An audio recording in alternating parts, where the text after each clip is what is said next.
It's the first episode of the Fenway Rundown for this week. I'm Sean McAdam. Welcome. My co host, Chris Cotillo, sidelined for a bit. He'll be back soon. We're thrilled to have as our guest today Lou Merloni, former Red Sox infielder, former major leaguer. You see him on Nesson, you hear him on EEI. He'll talk about the Lucas Giolito news and everything else that's going on with the Red Sox. But we want to remind you about our Red Sox Insider Text program, where you can text me, Chris Cotillo, and Chris Smith, get all the updates, get all the news first, and be able to go back and forth, ask us questions, and supply questions for this podcast. To do that, all you need to do is text the word join to 617-751-6257. Then click the link. You get a 14-day trial period that is free. After that, it's $4.99 a month. We think you'll enjoy it. And now, Lou Merloni. First episode of the Fenway Rundown for this week. I'm Sean McAdam. My usual co-host and partner, Chris Cotillo's recovering from some minor surgery. He's unavailable, but recovering well. But we are pleased to be joined today by Lou Merloni, former Red Sox infielder, former major leaguer, current Nesson and WEEI analyst, and of course, the pride of both Framingham and our shared alma mater, Providence College. Lou, thanks for joining us. Oh, anytime, Sean. It's always good to talk Sox, especially on a day like today, right? Yeah, just a real happy day around Red Sox Nation. Not hardly, of course, and by now everybody has heard the news about Lucas Giolito, whom the Red Sox had counted on to play a significant role here. He was really the only major league free agent of note that they signed over the winter. You subtract Chris Sale, you bring in Lucas Giolito, and think, well, at least you've replaced Sale's experience and maybe even topped his innings. But with the news today that there is a significant elbow injury that could well lead to Tommy John surgery, it's unlikely that Giolito will pitch in 2024. And that is a crushing blow for a team that already had a lot of questions about its pitching staff.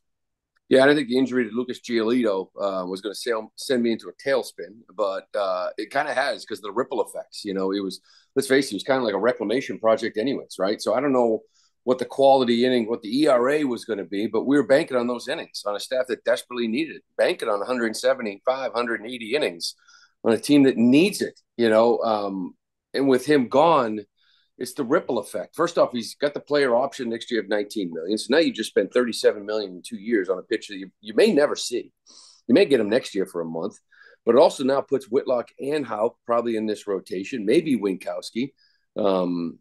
So you just weakened your bullpen, right? Like the bullpen that we thought was loaded. Ideally, I would have loved to have had Houck and Whitlock out there and keep Winkowski down at AAA starter depth. I don't know if you can do all of that.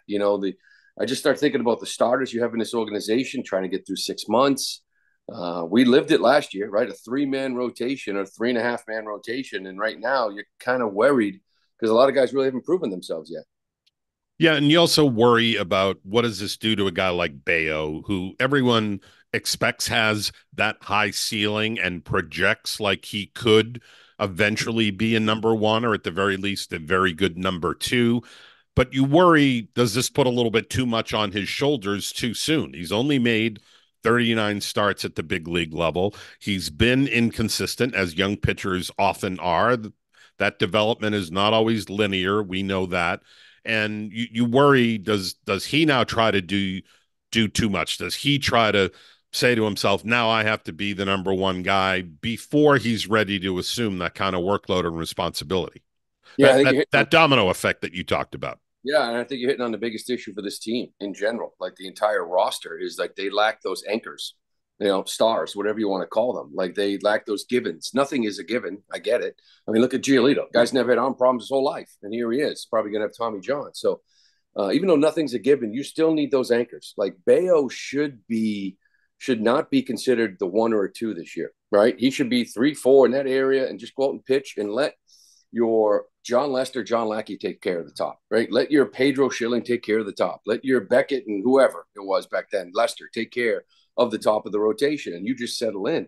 And it's really the same way with this lineup. Casas should not be relied on. Like you said, Duran, we don't know what's going on, but you're relying on him. You're looking at William Abreu, and you're sitting there like, you need offense from this guy. Like, you don't have those anchors to just let your young kids sort of grow up in the background And when because everybody keeps talking about we need all these guys to perform, everybody needs to step up. Well, it's a real mistake when you start expecting or needing everyone to just be better. Like that's one of the biggest mistakes you make in any sport. Just to think because it's a new year, everyone's going to be better. It's just not the case in sports. Some guys will take the next step. Some will plateau. Some will have bad years or get hurt. And it seems like for this team to survive, everyone has to take a step forward. And it's really not fair to not just Bayo, but even Cutter Crawford, or Whitlock and Houck. You get two guys that are trying to see if they can be starters in this league. Same with Winkowski. So the unknown, there's a ton of it, on this team. And you just lack those anchors, those stars. Like every lineup should have three anchors, like two starting pitchers, three anchors in the back end of the bullpen. And then in order to be good, the other players, if they do take the step, now you're a great baseball team, right? Like you look at the Yankees, they have Soto and Judge, which is awesome. And they're going to be a good lineup. But they'll only be really good if everyone else is good, right? Rizzo, LeMahieu, Glaber, Verdugo. Like it's you got your anchors, but now you need everybody else to step up. Red Sox are asking their young guys to step up and be those anchors, and that's tough. Yeah. And, as you point out, Lou, if you need six things to all go right, you're probably not going to get even four of them. Right. You might get three answered, maybe four works out for you, but it's unlikely you're going to go 6 for 6 if you have all that uncertainty. And that's where they find themselves now, where you have, let's assume that the three guys we think are in the rotation now would be Bayo, Crawford, and Pavetta. And then you've got two, if not three spots. There's been some talk about a six-man already today. We'll get that in a little bit.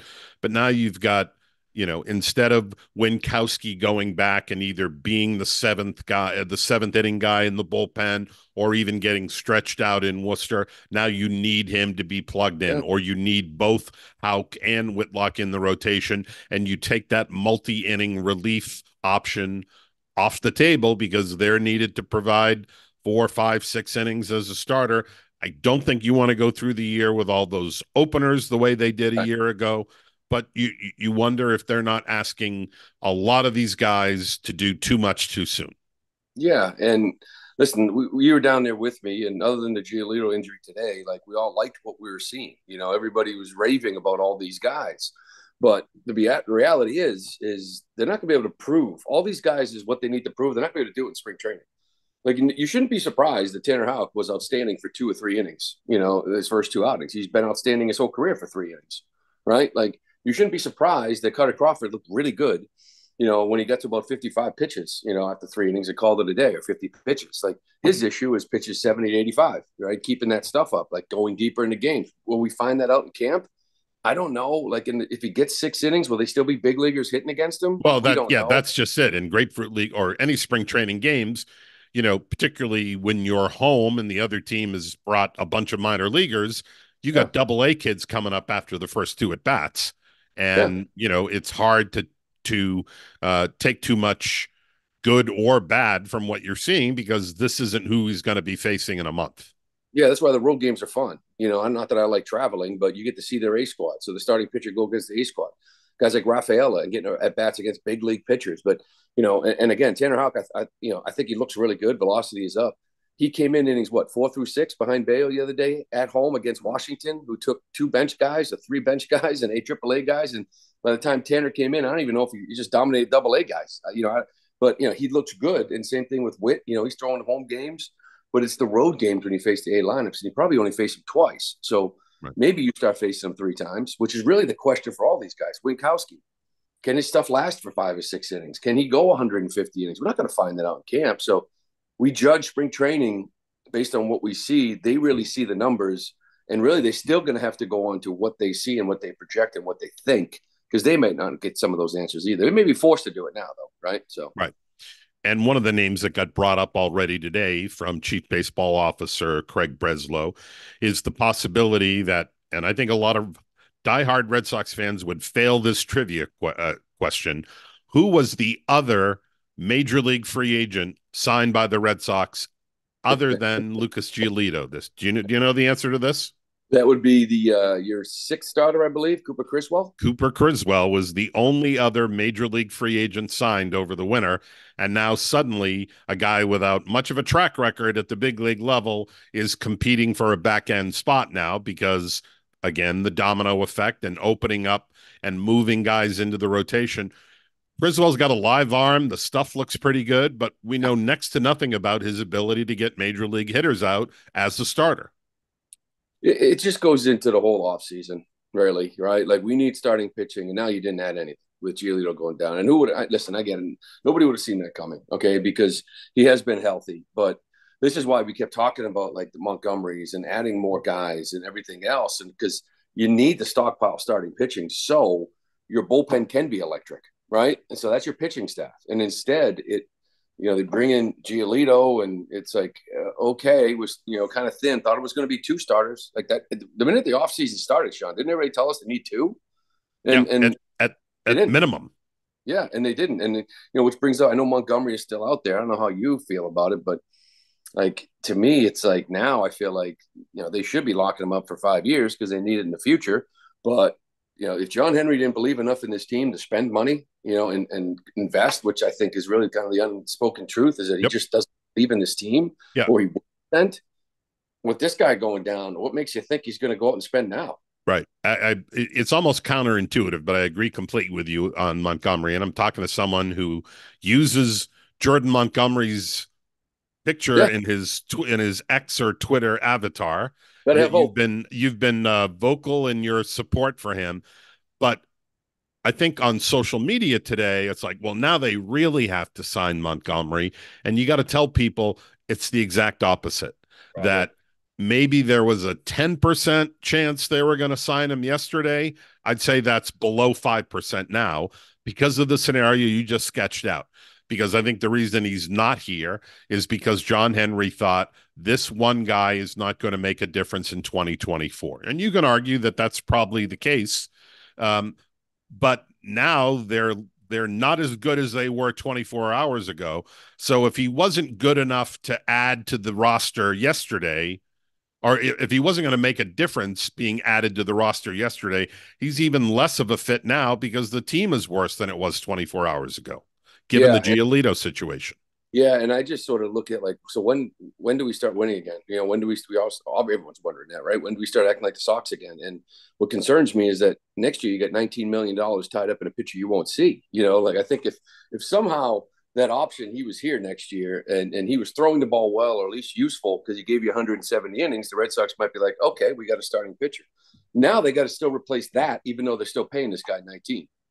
So Right. now I'm worrying about next offseason and saying, well, we got to wait till Giolito's money comes off the books before we can kind of go in, because Yeah, that's right it's now. easy to sort of kick that can down the road forever. Like, Yeah. well, we have to wait. We have to wait. We have to wait until more money's off the books or the young guys get better or prove themselves worthy of a spot. But with less talent surrounding them, that's harder and harder to do. So we've talked a lot about the pitching staff, which is obviously a trouble spot. It was yesterday. It's doubly so today. What about the rest of the team? Let's talk about the position players. Um, let's try to separate it from the pitching. Is Okay. this lineup good enough as it's currently constituted to at least make this team, a little bit competitive? Let's say in a best case scenario, some of those guys emerge. Hauk and Whitlock find Yeah. themselves. They win 10 or 12 games. They give them 150 plus innings, and the rotation is better than advertised. What about the lineup? Because I think there's some questions there too. Yeah. The questions there are, but I think as we've seen, I think the lineup will be good enough.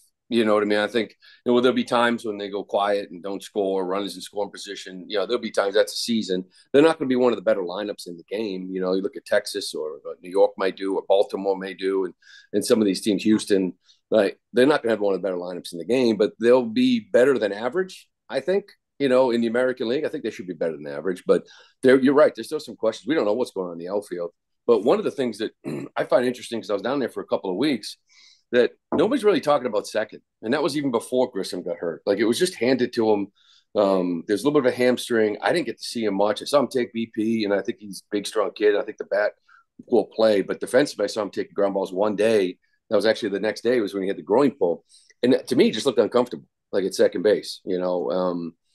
So it's no one's worried about the injury of Grissom, but it's like, okay, anybody worried about him being able to handle it? Like, period. Like, and I look at spring training as an extremely valuable time for a guy that's changing positions, building that foundation, getting comfortable with Story. That is probably lost. Right. Yeah. Which Think about, is even if huge. he's back by April 10th, he'll have had no real acclimation with Story to get there. They're going to have to learn on the fly how to play together. Yeah, and like I said, I saw him for like one day taking grounders. He kind of plays tall, like plays up a little bit rather than a little low to the ground. And it was interesting because ball's kind of to his left a little bit, where it's a shorter throw from to first base. He's a long arm action kind of shortstop and throws to his left. He looked really uncomfortable throwing it to first. It was like a long over the top arm action. He's kind of throwing changeups, like he didn't just normal second baseman slide over and just flip it over there pretty quick. So he looks like he needs to get comfortable over there, and that's the concern. He's missing valuable time. Yeah, I talked to Ron Washington, who was the Braves infield coach or infield instructor, with being either first or third base coach there the last couple of years. He thinks the world of him, but he said pretty candidly he needs work, and they got to keep staying on him. And that was before he lost all this valuable time here in March, where he's not going to have those reps with Story, not going to have the time to learn how to play second and turn that double play. Now that, the shifts are over, you're back to needing a more athletic second baseman. He certainly looks athletic enough, but he doesn't have Yeah. a lot of time in there at that position. Yeah, so that's a question mark. I know Valdez is there, and they talk about his defense has improved. We won't know until we're 2 or 3 weeks into the game. And if he boots his first ball, it doesn't mean he sucks. He might not drop another ball for a while. But Reyes is there, should cover it. Your infield defensively, I think Rafi actually looks pretty good, but we've seen that before. He's looked good for 6 weeks, makes an error, 4 days later makes another one, gets in his head, and you look up, he's got seven. Right? Haven't seen much of Casas, but the outfield defense I think will be better regardless of who they put in center field. But the line, it'll be interesting with that center field situation, because didn't it seem to you like that they really want Rafael to win this center field job? Like they're Yeah, giving. I think they do. And I think that probably was behind some of the Duran trade talk that we heard in January, where San Diego uh, Mm-hmm. was trying to see if they could get something done there. We heard Duran's name a lot come up, and it may well be because they envision Rafaela being able to emerge. And look, the guy's 5 for 15, hit a home run yesterday in Lakeland. There's little question about his athleticism and ability to cover ground in center field, but can he make better swing decisions? Can he get on base? Can he handle things offensively, or does he need more time? After the uncertainty of Duran leaving the game today with the foot flaring up, maybe that's a question that they don't even get to answer, and they have to give it to Rafaela. The guy that I think so much of this centers around in the lineup, and really everything to do with the team this year and the position players, is Trevor Story. We Yeah. know that he's going to upgrade the infield defense. He played terrific defense for 7 weeks last year after he came back and kind of tried to do it on the fly after missing so much time with the elbow surgery. But they need him to be the Trevor Story of Colorado and not the Trevor Story of the first year and a half here. They need it to be that right-handed bat to protect Devers and Casas, and they need the production out of a guy, at shortstop. Maybe a lot of teams aren't counting on their shortstop to be an offensive dynamo, but given the uncertainty of things behind the plate, second base, the outfield, Story's got to be, a 25-90 guy again. And there's a lot of strikeouts early on. Maybe we're reading too much into that. He couldn't Yeah. catch up last year. That seemed to be understandable. What are your thoughts on expectations on Story? No, you're absolutely right. It's like it'd be funny if you put like a Rocky fan from 2019, 2021 in a room with a Red Sox fan, and they talked about Trevor Story. It'd probably be two different conversations, right? Like the way we view him.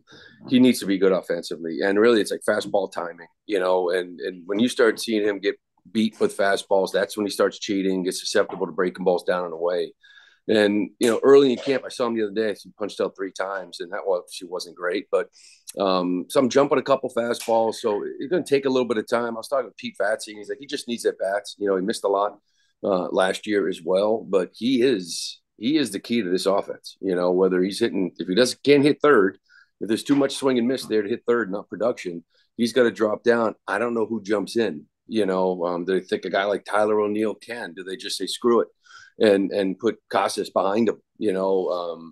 But he is defensively, he's a game changer. I think on the base pass, he runs well. He steals a lot. He's going to steal a lot of bags. Great athlete, but he's got to make more contact and he's got to be productive, and that's the key to this offense. Yeah, I think he's hugely important. And as you said, he's going to do the job in the field. He did that kind of on the run last year, having missed the first 4.5 months. We saw what a difference he can make in the middle of that infield, but they got to get some pop out of him too, given that there's some other issues in that lineup.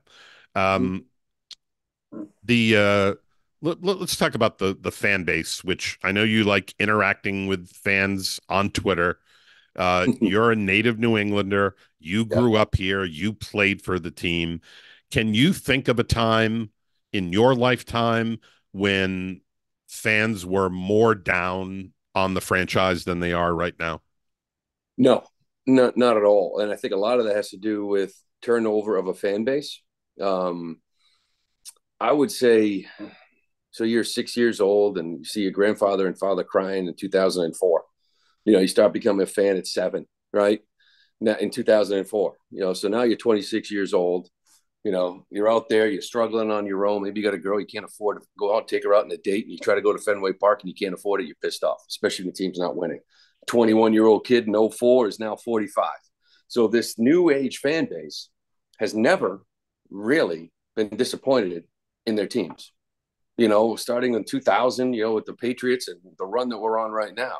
Like the older generation is sort of remembers when the Patriots weren't good. Remember when the Red Sox couldn't win a thing, and they remember, and they're just sort of like, yeah, this is like the old days. But these people, the new fans, first time experiencing, and they're showing their anger. No, so I can't remember the last time I've seen this. There's a lot of people angry, disgusted, disappointed, and I understand it because, quite frankly, you can wait for the kids. This is the whole bridge year, right? That Theo Epstein made famous. Like we're Right. going to bridge contracts. 2013 bridge contracts. While we wait, we are going to spend money. And then when those kids get to the big leagues, we can actually get rid of some of the overpriced guys because now we got kids in the big leagues and the payroll can go down, and then you supplement, and that's how it works, right? Or if you finish last place, you immediately get emotional and you go out and sign, big signings, what the Red Sox historically have done. And it's just not the case. You're sort of acting like Kansas City and Pittsburgh, waiting for your prospects to get good so you can spend. And that's not really what a big market or just under like large market team should be doing, whatever you want to call Yep. How do you think that manifests itself this year? Are we really going to see a big dip in attendance? I don't think we are, because I think Fenway is its own attraction. We saw last year a lot of visiting teams packing the ballpark and traveling on weekends and making a making a sojourn to New England, and going to Fenway is a box they have to check. So I think that the attendance is going to be okay, but I really would worry if I were trying to sell ads on Nesson this year, because if this team stumbles out of the gate because they're trying to get their feet underneath them and it starts poorly, boy, it could go downhill in a hurry. And to try to it. Yeah. sustain that interest for a nightly investment of time for 6 months is difficult. Yeah. And I think you're going to find out how big the core is, how small the core is, whatever you want to call it. Because I think there's still some core people, Red Sox fans, love baseball, who are still disgusted and upset. But as listen, if the Bruins suck, there's still going to be people that absolutely love the Bruins that are going to watch hockey because they love hockey, they love basketball, they love football, they love baseball. So that core, those people that love the game, they'll still watch. They'll still go. But you're right. Like last year, more so, and I think you're going to see it even more this year. That in the top of the first, the opposing team hits a home run or scores a run, and it gets loud. And you're just sitting there going, what is going on? Like there are a lot of Blue Jay jerseys and Oriole jerseys and Yankee jerseys and now interleague play, whatever. So it'll still be decent crowds. It won't be packed, but it's going to be a lot of opposing teams. And that was part of the whole core, right? Talking about we got to make it tougher to play here. And I think part of it, they got to play better. But at the same point, like, yeah, more and more opposing teams fans are coming out. Yeah. So you're going to be in the booth for a lot of these games at Fenway and on the road, some with Nesson, uh, some with WEEI. How different are those two jobs? Obviously, one, you've got video, people can Yeah. see what you're talking about. The other, you have to paint the picture a little bit more. Is one more challenging than the other? Do you like one more than the other? No, I love doing games. And even like last year when things were struggling, like I showed up and if it was a good ball game, I loved it. And people are like, they suck, and I'm like, I don't care. I just had a good game. You know what I mean? Like I just watched a good game. Like I'm still gonna have a blast doing it because I still think there's some great players on this team. You can question whether there's enough of them. But when it comes to the two jobs, it's I think the pitch clock made it interesting because in TV you can talk over a pitch. You can finish a story. You can talk over a pitch. You kind of pause slightly and you see it's a ball and you kind of keep going. With radio, you got to stop. With radio, it's like, here comes the pitch. So probably less of that talking on radio with the pitch clock than maybe on TV. But you're right. Like TV, someone's in the ear, do this read, let's do the replay. You're talking to them about showing the replay. On radio, you just do the game. Right. There's really none of that. So kind of going back and forth kind of, I don't know, kind of makes it fun. Would I like to do one, all the time? Probably, but right now I just love the fact I'll do about 105, 110 games. I love it. I love traveling. I love being around the game, talking to those guys, being back in it. And I wish that they were great. And I wish September we do postseason games. But if not, I still have a really good time doing it. And what's the breakdown of those 105, 110, Lou? How many on TV? How many on radio? Right now it's about in that 40 to 45 range TV and like probably 65, in that range of radio, something like that. So TV is about the same as it was last year. Just picked up more on the radio side because I did 90 last year. I wanted to get to 105, kind of push that 110 number and see what that felt like. Does this feel a lot different than being in a studio and doing a talk show? I obviously you're a fan of all four teams. You keep up Mm-hmm. with things, but the ability to focus on the game you love, the game you played. I Yeah. imagine you're happier doing this than say what you were doing 6, 8, 10 years ago. Yeah, no, I love it. The game's over. I go back to the hotel room, get home, lie in bed, and think I get to do it again. Right. And that's what I love about it. And with doing radio, as you know, when I started, what, no 08, they're looking for Red Sox people. We used to do a 3-hour Yeah. baseball show, right? Yep. Like it was baseball. And then, the last 3 or 4 years, it is, we don't talk baseball. Like even your bosses are like, dude, unless something bad really happens, we're not really talking baseball. Like it has to be football 24/7. And then the Celtics got going. So the last couple of years, I couldn't even, my own show, I couldn't even squeeze baseball talk in, and you start, as wait now, and you start hiring baseball people to talk baseball because you need more of it. But as we get going, you start hiring football people and hiring basketball people. And those guys don't want to watch a 162 game season. They don't know how the hell we do it. So it started just getting further and further away from the sport that I love and Yeah. wanted to talk about. Yeah. Well, people love you. You know that I think you do a terrific job both on TV and on radio. Um, Look forward to hearing you throughout the season. The games might not be great. The team might not be great, but the I'll have broadcast fun. will be good. And Lou, we want to thank you for spending some time with us today. Thanks, Sean. Anytime. And tell Chris I said, hope he gets better. Hope he gets better. We don't want him Will do. sick. All right. Thanks, Lou. Want to thank Lou Merloni for joining us today. An informative Fenway rundown, as we would expect with him. And a reminder that the Red Sox Insider Text program is available to you. If you have not joined, we think that you should, to be able to communicate, to get news first, to ask us questions, to supply questions for the podcast on our mailbag episodes. All you have to do is text the word join to 617-751-6257. Then click the link. That'll get you a free 14-day trial period and then a $4.99 charge per month. Also, some exciting news for the podcast later in the week. Pedro Martinez, the one and only, will be our guest on the Fenway Rundown on Thursday, so look out for that. Meanwhile, thanks for joining us today.